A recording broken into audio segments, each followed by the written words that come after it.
කවුරු හරි ඉන්නවද මෙතන එක සූත්‍රයක් හරි කියවලා තියෙන? ඉන්නවද? ඇහුවොත් ඉතින් සමහරට කියයි හරි මම කියවලා තියෙනවා. මොකද? මංගල සූත්‍රය කියවලා තියෙනවා නේ. රතන සූත්‍රය කියවලා තියෙනවා. සිංහලෙන්ද පාලියෙන්ද? පාලියෙන්. ඇත්තටම මේ ඔබ අහලා තියනවද බුදුහාමුදුරුවෝ ඒ කාලේ ඔය ධර්මය, ඔය පිරිත් ධර්මය දේශනා කරලා පිරිත් පැන් දීලා නූල් ගැට ගැහුවා කියලා අහලා තියෙද? බුදුහාමුදුරුවෝ මිනිස්සුන්ට ධර්මය දේශනා කළා නෑ. දැන් බලන්න බුදුහාමුදුරුවවත් නොකරපු වැඩ තමයි අද අපි කරන්නේ.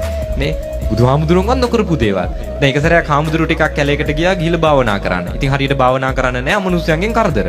ආව බුදුහාමුදුරුවෝ ළඟට අවිල බුදුහාමුදුරුවෝ බුදුහාමුදුරුවනේ මෙහෙමයි අමනුෂ්‍ය කරදර තියෙනවා බණ භාවනා කරන්න බෑ හරියට. ඉතින් මොකක් හරි දෙයක් අපිට ඒ වෙනුවෙන් කරන්න. උන්වහන්සේ සූත්‍රයක් දේශනා කළා. මොකද සූත්‍රය? කරණීය මෙත්ත සූත්‍රය. කරණීය මෙත්ත සූත්‍රය මොකද අන්තර්ගත වෙන්නේ? මෛත්‍රිය ගැන. ඔබ අහලා ඇති මෛත්‍රී කරන කෙනා මනුස්සයන්ට ප්‍රිය වෙනවා.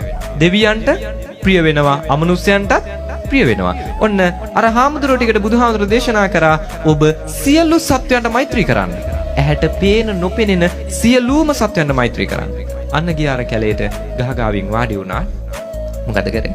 එතන ඉඳගෙන සියලු සත්වයන්ට මෛත්‍රී කරා. අමනුෂ්‍යයන්ට ප්‍රිය වුණාද නැද්ද? ප්‍රිය වුණා. අද කාලේ වගේ ඔය සිද්ධිය වුණා නම් මේ ඔන්න අපි ගෙදර ඉන්නවා. ගෙදර අමනුෂ්‍යයන්ගෙන් කරදර. එනවා පන්සලට හාමුදුරන්ට කියනවා හාමුදුරුවොත් එන හරි දෙන්නම් වැඩේ. තියනවා ඔකට මගේ ගඟ ක්‍රමයක්. කරණීය මෙත්ත සූත්‍රයේ සජ්ජායනා කරලා ඔබට පිරිත් පැන් දීලා නූල් ගැට ගහනවා. ඔන්න අපි ගෙදර ගිහිල්ලා ගේ වටේටම පිරිත් පැන් දීලා ගේ වටේම නූලක් ඔතනවා. හරි.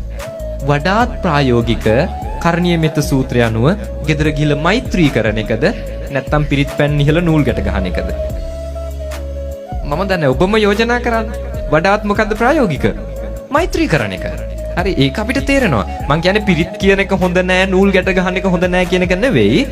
පිරිත් කියලා ඒ අහලා පිරිත් නූල් ගැට ගහලා පිරිත් පැන් අරගෙන අපි ආශිර්වාදයක් ගන්නවා නම් ඒ වගේ දහස් ගුණයක ආශිර්වාදයක් ඒ පිරිතේ අර්ථය ජීවිතයට ගැනීම තුලින් තියෙනවා. අන්න අපි නිවැරදිව සර්පයක ඔළුවෙන් අල්ලන හැටි. දැන් අපිට වෙලා තියෙන අපි ඔය හැමදේම කන පිට හරවගෙන නේ අපි වැරදි තැන් වලින් අල්ලගෙන යන්නේ.